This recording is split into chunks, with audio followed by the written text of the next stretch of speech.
Chandu RK. ఇప్పుడు headlines చూద్దాం.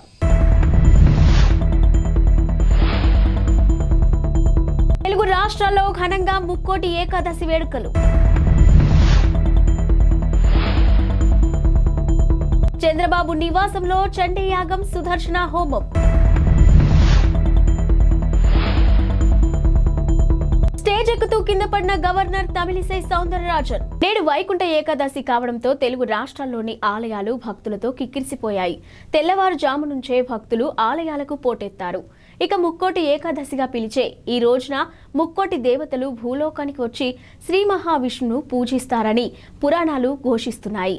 అంతేకాదు, ఈ రోజున ఆలయాల్లో ఉత్తర ద్వారం ద్వారా స్వామిని దర్శిస్తే పుణ్యం వస్తుందని భక్తుల విశ్వాసం.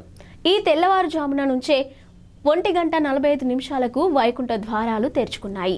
ఇక తిరుమల శ్రీవారిని వైకుంఠ ద్వారం గుండా దర్శించుకునేందుకు సుప్రీంకోర్టు మాజీ CJI justice NV Ramana, high court న్యాయమూర్తి justice Ravindrababu, justice Hima Kohli, justice LL Bhatti, justice Shyam Sundar, justice Tarala Rajasekhar, Karnataka governor Thawar Chand Gehlot, AP మంత్రులు పెద్దిరెడ్డి నారాయణస్వామి, ఉషా శ్రీచరణ్, మెరుగు నాగార్జున, చెల్లుబోయిన అంబటి రాంబాబు, కారుమూరి గుడివాడ అమర్నాథ్, రోజా, ఎంపీలు ప్రభాకర్ రెడ్డి, రఘురామకృష్ణరాజు, సీఎం రమేష్, ఇక డిప్యూటీ స్పీకర్ వీరభద్రస్వామి, టీడీపీ నేత అచ్చెన్నాయుడు వంటి ప్రముఖులు తిరుమలకు తరలివచ్చారు. తెలంగాణలోని ప్రముఖ పుణ్యక్షేత్రమైన యాదాద్రి లక్ష్మీ నరసింహస్వామి విష్ణుమూర్తి రూపంలో భక్తులకు ఉత్తర రాజగోపురం వద్ద దర్శనమిచ్చారు. ఇక్కడ జరుగుతున్న వైకుంఠ ఏకాదశి వేడుకల్లో మంత్రి తుమ్మల నాగేశ్వరరావు, ప్రభుత్వ విప్ ఆలేరు ఎమ్మెల్యే బీర్ల ఐలేయ, ఇక కుటుంబ సభ్యులు తదితరులు పాల్గొన్నారు. టీడీపీ అధినేత చంద్రబాబు నాయుడు ఉండవల్లిలోని తన నివాసంలో ఇవాళ చండీ యాగం, సుదర్శన నారసింహ హోమం నిర్వహించారు. ఇక చంద్రబాబు నారా భువనేశ్వరి దంపతులు కలిసి ఈ క్రతువుల్లో పాల్గొన్నారు. ఈ కార్యక్రమంలో టీడీపీ నేతలు దేవినేని ఉమా, ధూళిపాళ్ల నరేంద్ర కుమార్, కొల్లు రవీంద్ర, బోండా ఉమా, నారాయణ, కన్నా లక్ష్మీనారాయణ తదితరులు కూడా పాల్గొన్నారు. ఇక ఏపీలోని మరికొన్ని నెలల్లో ఎన్నికలు రానుండడం, ఇటీవల చంద్రబాబు జైలు నుంచి విడుదల కావడం, నారా లోకేష్ యువగలం విజయవంతంగా ముగియడం తదితర పరిణామాల నేపథ్యంలో చంద్రబాబు ఇంట హోమాలు నిర్వహించడం ప్రాధాన్యత సంతరించుకుంది. దీనికి సంబంధించిన ఫోటోలను తెలుగుదేశం పార్టీ సోషల్ మీడియాలో పంచుకుంది. తెలంగాణ గవర్నర్ తమిళిసై సౌందరరాజన్ శుక్రవారం హైదరాబాద్ జేఎన్టీయూలోని జరిగిన పూర్వ విద్యార్థుల సమ్మేళనానికి ముఖ్య అతిథిగా హాజరయ్యారు. ఈ కార్యక్రమంలో గవర్నర్ వేదిక పైకి వెళ్తూ ఉండగా మెట్లు ఎక్కుతూ ఒక్కసారిగా కింద పడిపోయారు. అయితే 2 చేతులు కిందకు పెట్టడంతో ఆమెకు పెద్దగా దెబ్బలు తగలలేదు. వెంటనే గవర్నర్ వెనుక ఉన్న భద్రతా సిబ్బంది స్పందించి గవర్నర్ను పైకి లేపారు. ఇక దీనికి సంబంధించిన వీడియో సోషల్ మీడియాలో వైరల్ అయింది. ఉత్తరప్రదేశ్లోని నోయిడాలో ఉన్న ఓ ఆఫీస్ బిల్డింగ్లో లిఫ్ట్ ప్రమాదం చోటు చేసుకుంది. ఇక బిల్డింగ్లోని లిఫ్ట్లో 8వ అంతస్తు నుంచి ఒక్కసారిగా కింద పడింది. అయితే దీంతో అందులో ఉన్న 9 మందికి తీవ్ర గాయాలయ్యాయి.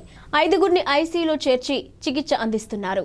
నోయిడా పోలీసులు తెలిపిన వివరాల ప్రకారం సెక్టార్ 125లోని రివర్ సైడ్ టవర్ బిల్డింగ్లో శుక్రవారం సాయంత్రం ఈ ప్రమాదం జరిగింది. ఈ బిల్డింగ్లోని 8వ ఫ్లోర్లో ఎరాస్మిత్ టెక్నాలజీస్ అనే ఐటీ కంపెనీ ఉంది. అందులో పనిచేస్తున్న 9 మంది ఉద్యోగులు ఆఫీస్లో డ్యూటీ ముగించుకొని కిందకు దిగేందుకు లిఫ్ట్లోకి ఎక్కారు.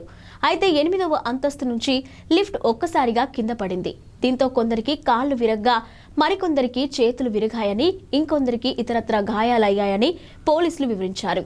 అందరినీ ఆసుపత్రిలో చేయించి చికిత్స అందిస్తున్నట్లు వివరించారు. ప్రస్తుతం 9 మంది ఆరోగ్య పరిస్థితి నిలకడగానే ఉందని వైద్యులు తెలిపారు. టీడీపీ ఎన్ఆర్ఐ నేత యష్ బొద్దులూరిని ఏపీ సిఐడి పోలీసులు శంషాబాద్ ఎయిర్పోర్ట్లో అరెస్ట్ చేశారు. అనారోగ్యంతో ఉన్న తన తల్లిని చూసేందుకు వచ్చిన ఆయన్ను అదుపులోకి తీసుకున్నారు. అక్కడి నుంచి మంగళగిరి పోలీస్ కార్యాలయానికి తరలించారు. ఆయనపై లూకౌట్ నోటీసులు ఉన్నట్టు తెలుస్తుంది. యష్ అరెస్టుపై టీడీపీ నేతలు మండిపడుతున్నారు. యష్ బొద్దులూరిపై ఏపీలో అక్రమ కేసులు నమోదు చేశారని, నిన్న రాత్రి హైదరాబాద్ ఎయిర్పోర్ట్లో ఆయన్ను అరెస్ట్ చేశారనే విషయం తెలిసి షాక్కు గురయ్యానని టీడీపీ యువనేత నారా లోకేష్ అన్నారు. క్రూరమైన ఈ ప్రభుత్వం అరెస్టులు, నిర్బంధాలతో ప్రశ్నించే గొంతులను అణచివేయాలనుకుంటుందని మండిపడ్డారు. ఒక టెర్రరిస్టు మాదిరి ఆయన్ను అరెస్ట్ చేయడం దారుణమని అన్నారు. యష్కి న్యాయం జరిగేంత వరకు విశ్రమించబోమని చెప్పారు. వైసీపీకి చివరి రోజులు దగ్గర పడ్డాయని పేర్కొన్నారు.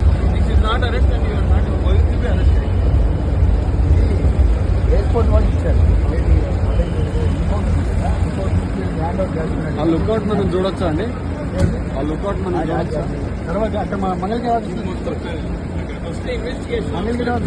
మహిళా ప్రయాణికులకు ఉచిత ప్రయాణ సౌకర్యాన్ని కల్పిస్తున్న టీఎస్ఆర్టీసీకి కీలక విజ్ఞప్తి చేసింది. అయితే తక్కువ దూరం ప్రయాణించే మహిళలు పల్లె వెలుగు బస్సులు ఎక్కాలని కోరింది. తక్కువ దూరం ప్రయాణించే వారు ఎక్కువగా ఎక్స్ప్రెస్లు ఎక్కుతున్నట్లు యాజమాన్యం దృష్టికి వచ్చిందని, ఇక పర్యవసనంగా ఎక్కువ దూరం వెళ్లే ప్రయాణికులు ఇబ్బందులు పడుతున్నారని టీఎస్ఆర్టీసీ ఎండీ సజ్జనార్ తెలిపారు.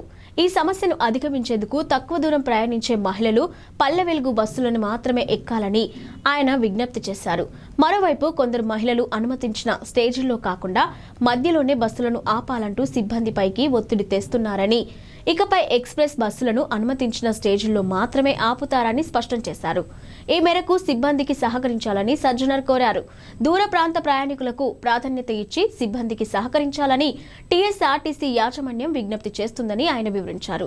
ఇక ఆర్టీసీ బస్సుల్లో మహిళా ప్రయాణికులకు ఉచిత ప్రయాణం విజయవంతంగా కొనసాగుతుందని, సహకరిస్తున్న సిబ్బందికి ప్రయాణికులకు అందరికీ ధన్యవాదాలని ఆయన పేర్కొన్నారు.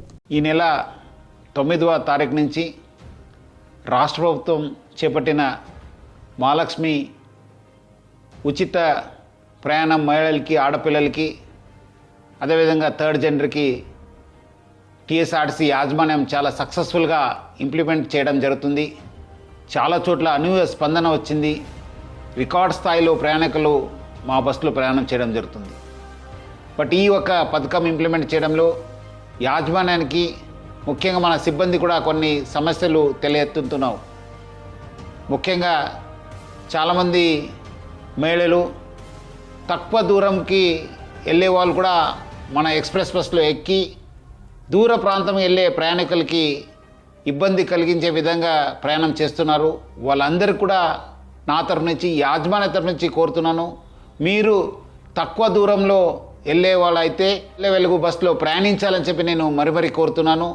అదేవిధంగా కొంతమంది మహిళలు స్టేజ్ కాకుండా మధ్యలో, రోడ్ మధ్యలో ఆపడము, లేదంటే ఎక్కడ కావాలో అక్కడ ఆపండి అని చెప్పి అడుగుతున్నారు. దీనివల్ల కూడా చాలా దూర ప్రాంతంలో వెళ్ళే వాళ్ళు కూడా చాలా ఇబ్బంది కలుగుతుంది. స్టేజ్ దగ్గర మాత్రమే మా బస్సు ఆగడం జరుగుతుంది. సో ముఖ్యంగా దీనివల్ల కూడా దూర ప్రాంతం వెళ్ళే వాళ్ళు, వేరే ప్రయాణికులు కూడా మేలు జరుగుతుంది. మన కండక్టర్స్కి, డ్రైవర్స్ కూడా బాగా జరుగుతుంది. లేదంటే కొన్ని చోట్ల మనకు చాలా ఇబ్బంది కలుగుతుంది. మన కండక్టర్స్ కూడా చాలా ఇబ్బంది పడుతున్నారు. ప్రజలు బాగా సహకరించారు. వాళ్ళందరూ కూడా నా తరపు నుంచి, యాజమాన్య తరపు కూడా ధన్యవాదాలు తెలుపుతున్నాను. వచ్చే రోజు కూడా ఈ ఒక స్కీమ్ని ఇంప్లిమెంట్ చేయడానికి మహిళలు, ఆడపిల్లలు, థర్డ్ జెండర్ వాళ్ళందరూ కూడా సహకరించాలని చెప్పి నేను మరీ యాజమాన్య తరపు నుంచి అందరు కోరుతూ, మహిళా లోకానికి, ఆడపిల్లలకి, థర్డ్ జెండర్ అందరూ కూడా నేను యాజమాన్య. హైదరాబాద్ బొల్లారంలోని రాష్ట్రపతి నిలయంలో శుక్రవారం సాయంత్రం ఎట్ హోమ్ కార్యక్రమాన్ని నిర్వహించారు. ఇక ఈ కార్యక్రమానికి గవర్నర్ తమిళిసై సౌందరరాజన్, ముఖ్యమంత్రి రేవంత్ రెడ్డి హాజరయ్యారు. ఇంకా ఉప ముఖ్యమంత్రి మల్లు భట్టి విక్రమార్క, మంత్రులు సీతక్క, శ్రీధర్ బాబు, పొన్నం ప్రభాకర్, బీఆర్ఎస్ నాయకులు కేటీఆర్, హరీష్ రావు కూడా విచ్చేశారు. ఇక రాష్ట్రపతి ద్రౌపది ముర్ము, గవర్నర్ తమిళిసై సౌందరరాజన్, ముఖ్యమంత్రి రేవంత్ రెడ్డి కూర్చొని సరదాగా మాట్లాడుకున్నారు. బిగ్ బాస్ 7 తెలుగు విన్నర్ పల్లవి ప్రశాంత్ కు బెయిల్ లభించింది. నాంపల్లి కోర్టు ఆయనకు షరతులతో కూడిన బెయిల్ ను మంజూరు చేసింది. ఆదివారం పోలీసుల ముందు విచారణకు హాజరు కావాలని ఆదేశించింది. అన్నపూర్ణ స్టూడియోస్ వద్ద విధ్వంసానికి ఆయనే కారణమనే అభియోగాలతో పోలీసులు అరెస్ట్ చేశారు. ప్రశాంత్ను కోర్టులో ప్రవేశపెట్టడంతో 14 రోజులు రిమాండ్ విధించింది. దాంతో పోలీసులు ఆయన్ను చెంచల్గూడ జైలుకు తరలించారు. అయితే ఈ రోజు కోర్టు ఆయనకు బెయిల్ ఇచ్చింది. బిగ్ బాస్ విజేతగా పల్లవి ప్రశాంత్ను ప్రకటించిన అనంతరం అన్నపూర్ణ స్టూడియోస్ వద్ద అభిమానులు రెచ్చిపోయారు. ఈ ఘటనలో 6 బస్సులు, పోలీసు వాహనాలు ధ్వంసమయ్యాయి. పలువురు పోలీసులకు కూడా గాయాలయ్యాయి. దీనికి సంబంధించి పోలీసులు కేసు నమోదు చేశారు. ఆంధ్రప్రదేశ్ ముఖ్యమంత్రి వైఎస్ జగన్మోహన్ రెడ్డిపై టీడీపీ జాతీయ ప్రధాన కార్యదర్శి నారా లోకేష్ మరోమారు తీవ్ర విమర్శలతో విరుచుకుపడ్డారు. జగన్ మాటలను దగ్గరగా చూస్తే జబర్దస్త్ షోలోని బిల్డప్ బాబాయ్ గుర్తొస్తారని పేర్కొన్నారు. ఆయన మాటలు కోటలు దాటుతాయని, పనులు మాత్రం గడప దాటవన్నారు. జగన్ తన సొంత ఇలాకా కడప జిల్లాలో 3 ఏళ్లలో స్టీల్ ప్లాంట్ నిర్మాణం పూర్తి చేస్తానని చెప్పి తొలి శిలాఫలకం కూడా వేసి 4 ఏళ్లైందని గుర్తు చేశారు. 15,000 కోట్లతో ఉక్కు పరిశ్రమ నిర్మించి 25,000 మందికి ఉద్యోగం ఇస్తానని నాడు కోతలు కోశారని ఆగ్రహం వ్యక్తం చేశారు. ప్రభుత్వ, ప్రైవేటు భాగస్వామ్యంతో ప్లాంట్ నిర్మాణం చేపట్టాల్సి ఉండగా తుప్పలు తొలగించేందుకు సైతం నిధులు కేటాయించకపోవడంతో లిబర్టీ స్టీల్స్ పరారైందని ఎద్దేవా చేశారు. దీంతో జేఎస్డబ్ల్యూ అనే మరో కంపెనీ బతిమాలుకొని ఏడాది క్రితం మరోమారు జగన్ శంకుస్థాపన చేశారని గుర్తు చేశారు. ఇక మరో 3 నెలల్లో పదవీకాలం పూర్తి కానుస్తున్న కడప స్టీల్ ప్లాంట్ పనులు అంగుళం కూడా ముందుకు సాగలేదన్నారు. పులివెందులలో రోడ్ల నిర్మాణానికి బిల్లులు ఇవ్వకపోవడంతో కంకరపర్చి తారు వేయకుండా కాంట్రాక్టర్ పరారయ్యాడని పేర్కొన్నారు. ఇలాంటి దివాలా కోరు ముఖ్యమంత్రిని నమ్మి వేల కోట్లు పెట్టుబడి పెట్టడానికి ఎవరైనా ముందుకొస్తారా అని లోకేష్ ప్రశ్నించారు. శీతాకాల విడిదిలో భాగంగా రాష్ట్రపతి ద్రౌపది ముర్ము హైదరాబాద్కు వచ్చిన సంగతి తెలిసిందే. ఆమె పర్యటనలో భాగంగా బొల్లారంలోని రాష్ట్రపతి నిలయంలో ఎట్ హోమ్ కార్యక్రమాన్ని నిర్వహించారు. ఈ కార్యక్రమానికి మాజీ మంత్రులు కేటీఆర్, హరీష్ రావులు కూడా హాజరయ్యారు. వీరిద్దరూ తెలంగాణ భవన్ నుంచి ఒకే కారులో రాష్ట్రపతి నిలయంకు వెళ్లారు. ఇక కేటీఆర్ కారును డ్రైవ్ చేయగా హరీష్ రావు పక్క సీట్లో కూర్చున్నారు. మరోవైపు ఈ కార్యక్రమానికి గవర్నర్ తమిళిసై, సీఎం రేవంత్ రెడ్డి, మంత్రులు, ఎమ్మెల్యేలు, ఉన్నతాధికారులు హాజరయ్యారు. బీఆర్ఎస్ పార్టీ ఎమ్మెల్యేలకు కూడా ఆహ్వానాలు అందాయి. దీంతో కేటీఆర్, హరీష్ రావులు ఎట్ హోమ్ కార్యక్రమానికి వెళ్లారు. ఒకే కారులో బామర్దులు ఇద్దరు వెళ్లిన ఫోటోను హరీష్ రావు ట్విట్టర్లో షేర్ చేశారు.